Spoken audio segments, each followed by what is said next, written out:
laughing. My camera just... So this is part 2. But, yeah, I'm just so grateful.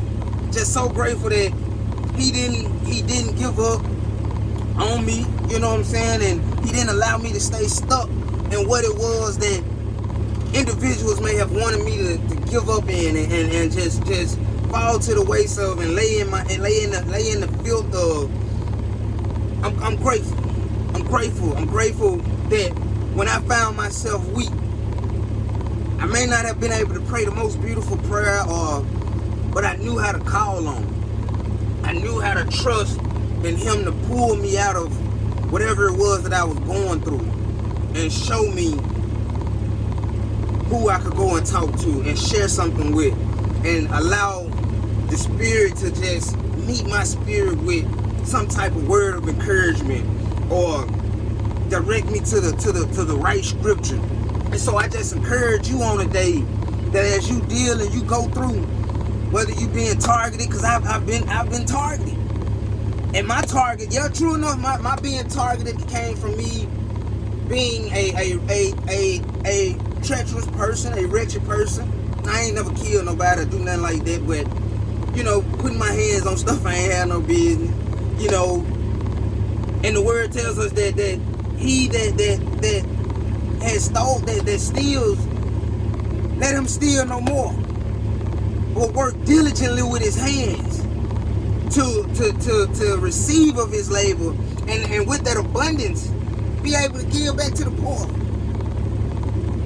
So through that mistake that I've made, you know, I've been in clear understanding that, which from the beginning in my childhood, I already had a heart that was willing to give, and that was just compassionate and wanting to give of this love, but I didn't understand why until I went through what I went through to allow the relationship, my relationship. It's through my relationship with Yah. It's through the redemption, through him rescuing me and showing me that you did this. But eyes have not seen, nor have ears heard of the goodness that's in store for you, that's in store for me, because we love him and we're called according to a purpose. That word that he put in us, that he began in us, it ain't gonna return unto him void. I refuse for what's on the inside of me to be returned unto him void. He sent me out to prosper. He's sending me out to prosper. As I cross paths, everything got a time and a place. It's a season to everything.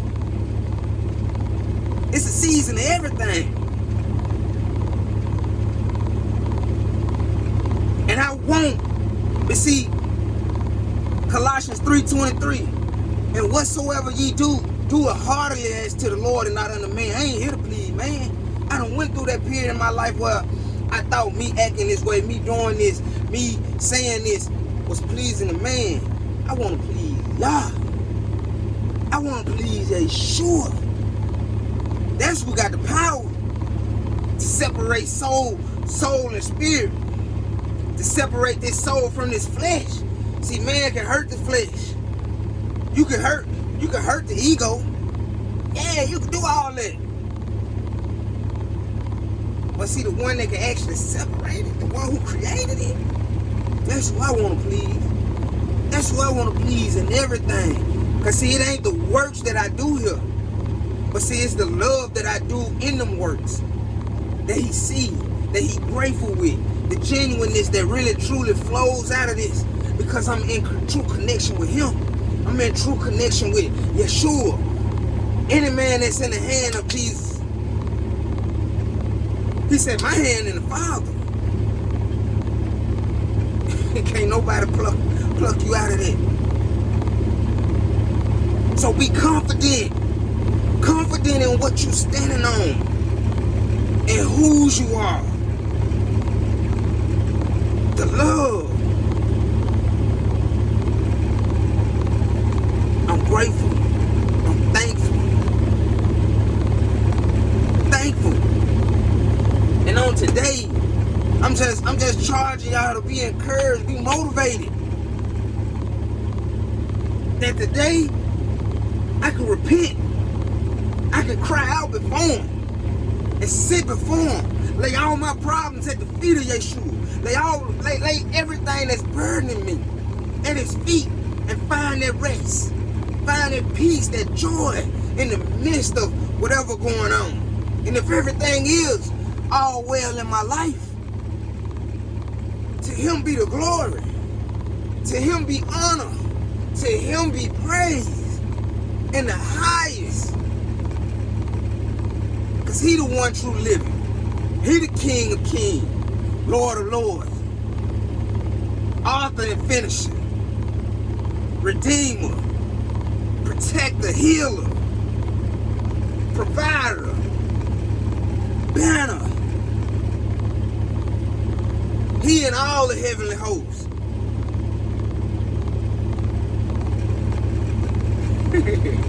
Man, what a beauty, what an honor it is to be one of his. And as we continue to allow him to work through us and for us, we thank him for what's to come. We thank him. Thank him.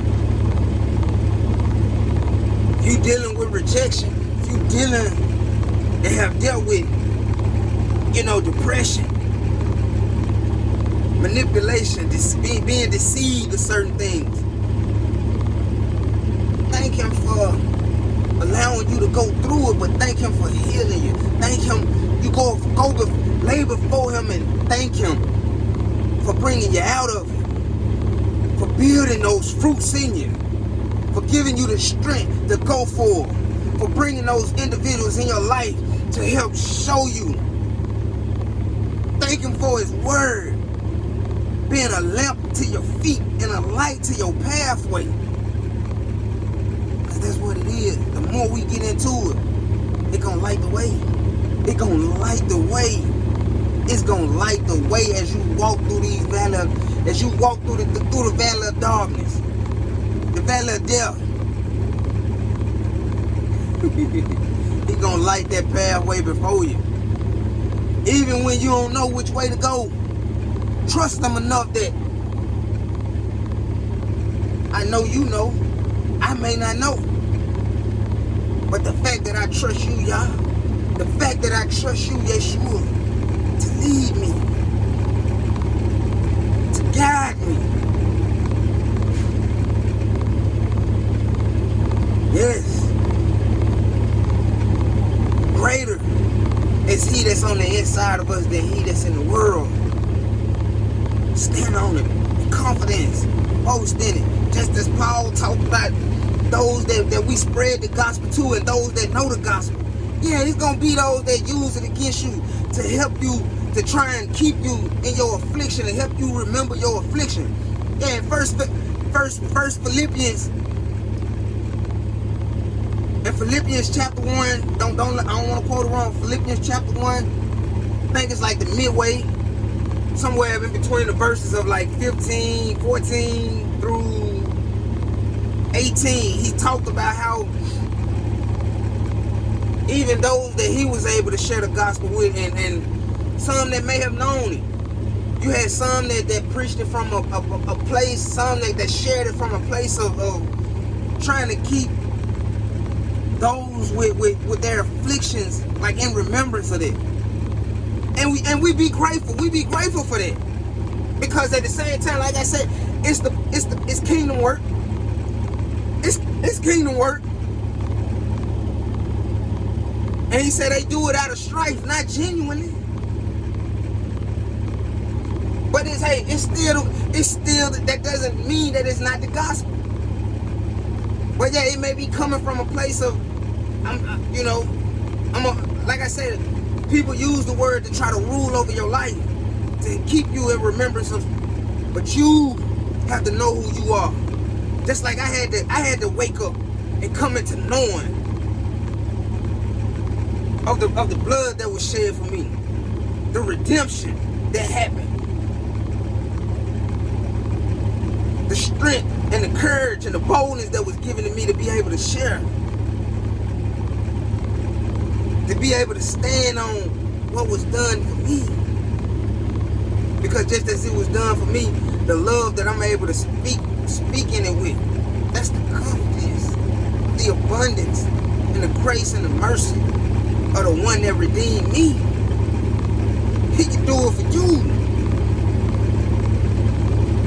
I've been in situations where the charges that I have are my charges. And I've had charges put on me that I ain't even do, that prevented me from getting jobs that I could do and provide and take care of my family. So now hindsight 2020, looking back, maybe it wasn't meant. Though that was done out of spite, to hurt my character, to hurt me, I was unknowing of it until applying to a certain job and my background check coming to me. And seeing this charge in a town I had never been in to do anything wrong. But I give glory to Yeshua, to God, because see, sometimes we go through our life and things, we know that things are going on. We sense it through intuition. We sense it through what we call that gut feeling. That's the spirit letting you know something ain't right. And we can't pinpoint it. But when you're able to pinpoint it, you can give praise and thanks for bringing me into the knowledge that it really are people out here who will go to extreme lengths to keep you down because they don't understand you. They don't know who you are. And that shows that they don't know who they are. Because the same God that created me in his image and his likeness, he created you in his image and his likeness. And the same love that he showed to me, he showed it to you. I don't hate you. I love you. I appreciate you because maybe it wasn't meant for me. I know now it wasn't meant for me to go into them jobs. It wasn't meant for me to go into them jobs. So you still don't see how you work in the divine. You work in the path of what God got. He the author and finisher of my faith. Yeah. You are part of the divine plan for my life. Just like I'm part of the divine plan for your life. Through what I share. And I'm able to bring to the light. Because this is the truth of the matter. How people have allowed the enemy to use them to try and destroy my life. But see what the enemy meant for bad, y'all been turning it around for good, because see, the more and more y'all tried to bury me in the pit, hey, you throwing dirt on the seed. And my foundation was set. And though it crumbled the first time because of my ignorance, he brought me back down. He humbled me back down to that foundation. To sup with me, to humble me. And every time that I cried out for, every time something was wrong, every time I was manipulated, every time I was lied on, every time he saw them tears. And as he wiped them, he encouraged me through the word, through my prayers, through my meditation, and began to show me how to put my walls up. How to build my walls. Yeshua was helping me. When he humbled himself and came here, what was he? He was a carpenter. He was a carpenter. And he know the divine dimensions of how to build this temple so that these fruits could be stored on the inside. He'll pour you out a blessing that you won't have room enough to receive. Yeah, I ain't got enough room. That's why it's spilling over. That's why it's spilling out. You know what I'm saying? Yeah, I talk to people, but at the same time, now I'm on this. I'm doing it through this. I don't get paid for this. My channel is not monetized. I'm not receiving money for this. I can't charge because it was a gift to me. I can't do my best work to receive it, but I trust enough that if I continue to do it, he continue to bless my life. For every time that I was put in a situation and didn't have, but was striving from a genuine place. Was encouraging from a genuine place. Motivating from a genuine place. Structuring up that wall. Putting that roof on it. Putting that fireplace in it. Putting that altar there. So we really could get to a place where we spend time and we sup. I can hear. I could allow these gifts to grow. Yeah. So be encouraged on the day. Be confident in the Lord. Be confident. Because he that began a good work in you, he gonna see it through to completion. I love y'all. Be blessed.